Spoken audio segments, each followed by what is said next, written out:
Hey everyone. So you're thinking about investing in Visa. Always a good idea to take a closer look. We're going to do just that. Yeah. We're diving deep into this Motley Fool article. Okay. It's called Visa, Buy, Sell, or Hold, Yep.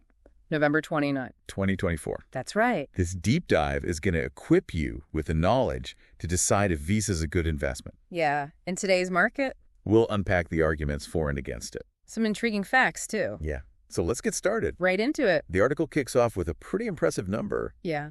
Visa stock has skyrocketed. Skyrocket is, right? 2,370% since it went public in 2008. Wow. Absolutely crushing the S&P 500. It's amazing. So what's the secret sauce? What fueled that kind of growth? It all comes down to their business model. Go? Visa is all about facilitating electronic transactions. Right. And with cash on the decline, they're riding a wave that's only getting bigger. So they're in the right place at the right time. Exactly. Plus, they've been really strategic Yeah. about grabbing market share. How much are we talking? 32% of the global credit card market. 32%. That's huge. That's dominance. Yeah.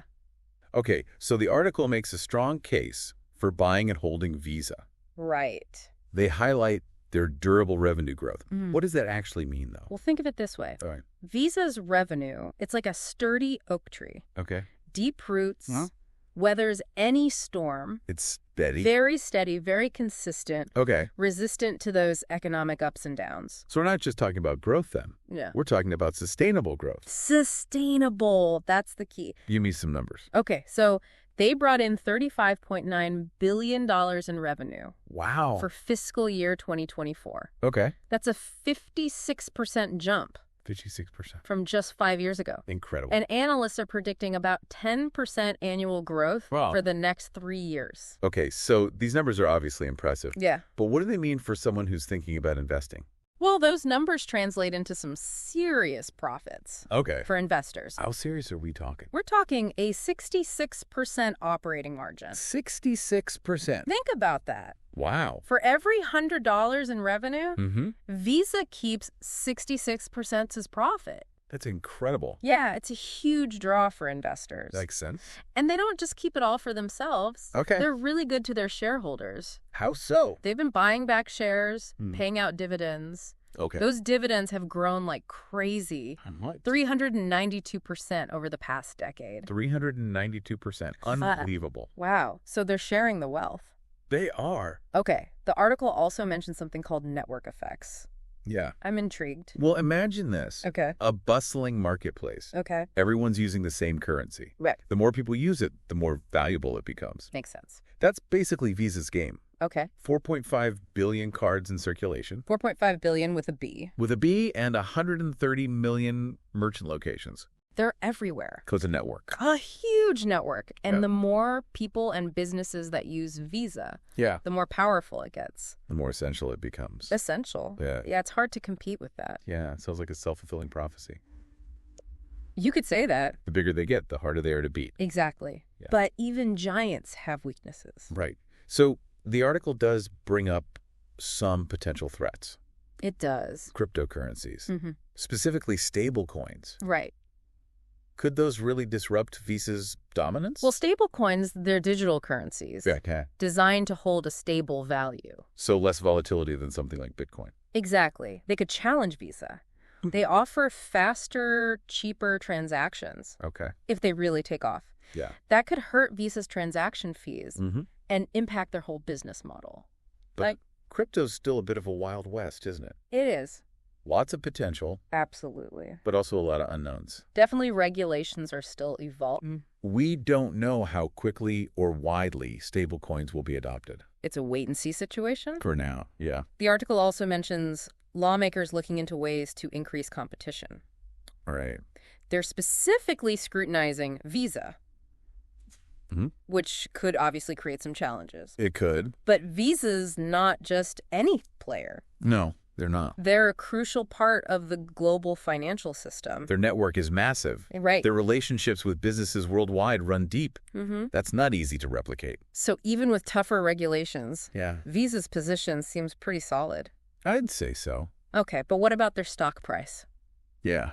Is it a good time to buy? Well, that's where things get interesting. Sounds like the perfect cliffhanger. We'll pick it up next time. Stay tuned, folks, because in part 2 of our deep dive, Mm-hmm. we're going to unpack Visa's valuation.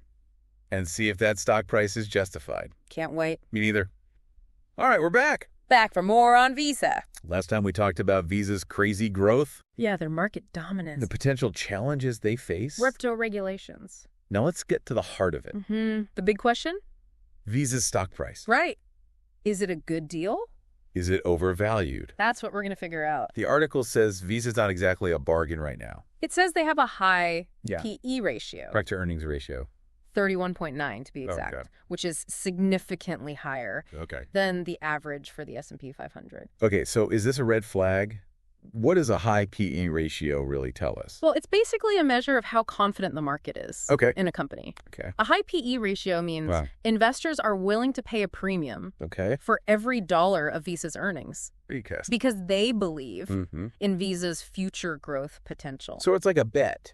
It is. They're betting that Visa will continue to do well, and outperform the market. but what if they're wrong? Well, that's the risk you take Right. with a high PE ratio Right. stock. If that growth slows down Yeah. or competition heats up, Right. that premium could disappear, Yeah. the stock price could drop. So it's a trade-off. It is a balancing act. Potential rewards versus potential risks. Exactly. So how do we decide if Visa's valuation is justified? Well, what factors should we be looking at? Good question. There are a few key things. Okay. First, you want to look at their growth drivers. Okay. Is this growth sustainable Mm. or is it just temporary? Okay. Then you want to assess the competition. Mm-hmm. Are there any new threats Yeah. that could disrupt Visa's business? Right. And finally, Yeah.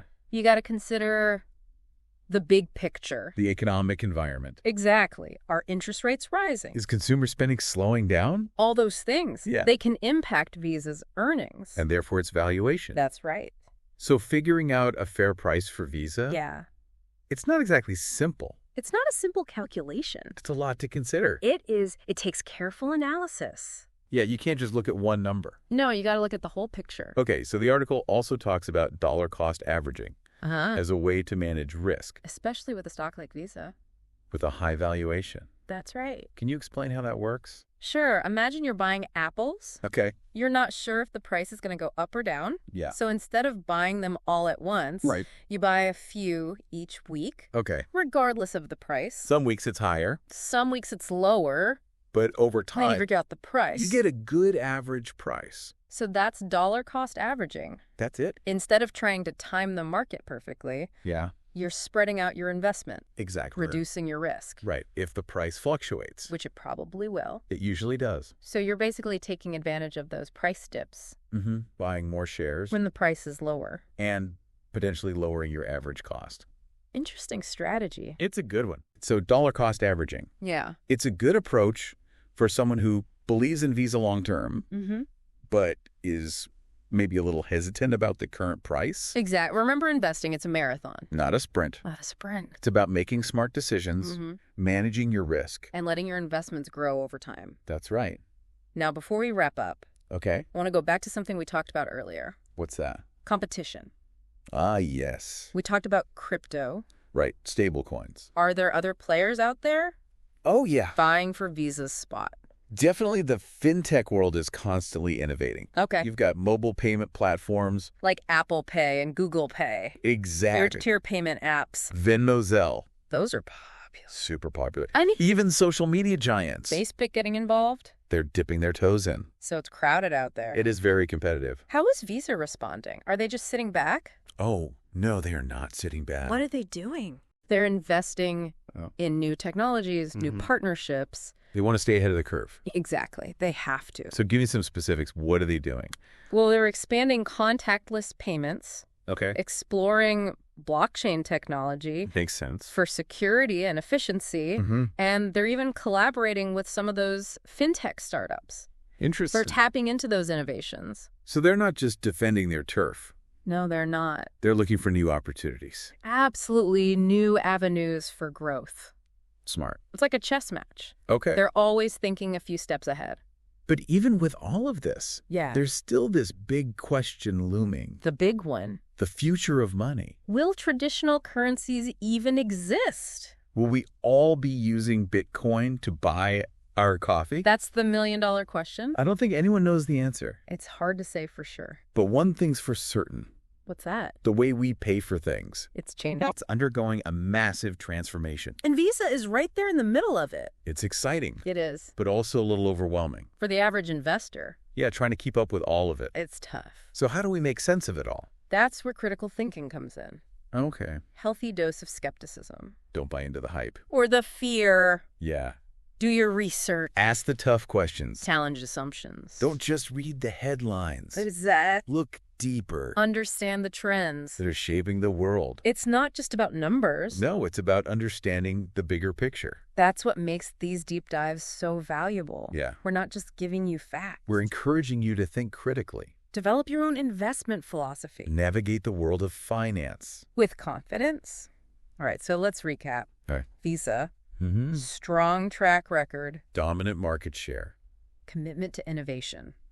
But they do face challenges. Currencies. Their valuation might seem high. But it shows the market's confidence. And their ability to overcome those challenges. Like keep delivering value. So buy, sell, or hold. That's up to you. It's a personal decision. But hopefully now you have the information you need. To make that decision, With confidence. investing is a journey. Not a destination. It's about learning, adapting. Making informed choices. All right. Well, that wraps up part 2. Of our Visa Deep Dive Join us next time. for the exciting conclusion. We'll delve deeper into the future of finance. And explore what role Visa might play. We've talked about Visa's strengths, their challenges, even how to approach their stock price. But here's something I've been thinking about. Okay. What if, instead of being threatened by crypto, Visa could actually use it to their advantage? Interesting. Could they become a bridge between traditional finance and the crypto world? That's a really fascinating question. Yeah. A lot of people are thinking about that right now. Yeah. Imagine a world Mhm. where Mhm. you could use your Visa card. Yeah. To pay with Bitcoin Wow. or Ethereum. Just as easily as you use dollars or euros today. Exactly. It could open up so many possibilities. For both sides. For Visa and for crypto. It's like merging these two powerful forces, Visa's infrastructure and global reach, Right. with the innovation of crypto. What kind of impact could that have? I mean, it could be huge, right? It could be a game changer. Yeah. Think about it. Yeah. It could make crypto so much more accessible. To everyday people. Exactly. People who might be intimidated by Yeah. all the technical stuff, Wallets and exchanges. all that. Yeah. It could bring a whole new wave of users into crypto. And for Visa. For Visa, it's a new revenue stream, Okay. a way to stay ahead of the curve. So they stay relevant, Relevant and profitable. no matter what happens with traditional currencies. They're not putting all their eggs in one basket. They're hedging their bets. Exactly. Yeah. It's a win-win. Yeah, Visa gets access to this new market, and crypto gets Yeah, credibility. ease of use. But let's be realistic. Okay. There are challenges, too. They're always challenged. Integrating crypto into Visa's systems. Yeah, that's a big undertaking. Technically, logistically. And then you have regulations. Right. Crypto is still largely unregulated. Governments are still trying to figure it out. It's a lot to navigate. It is, but Visa has a pretty good track record. They've adapted before. Yeah, contactless payments, mobile wallets. They've been looking into blockchain, too. So it's not impossible. It's a bold vision, It is. but it's exciting to think about. It shows you the power of innovation. Companies need to embrace change. Adapt to what their customers want. That's how they thrive. That's how they survive. All right, so to wrap up our Visa deep dive, Okay.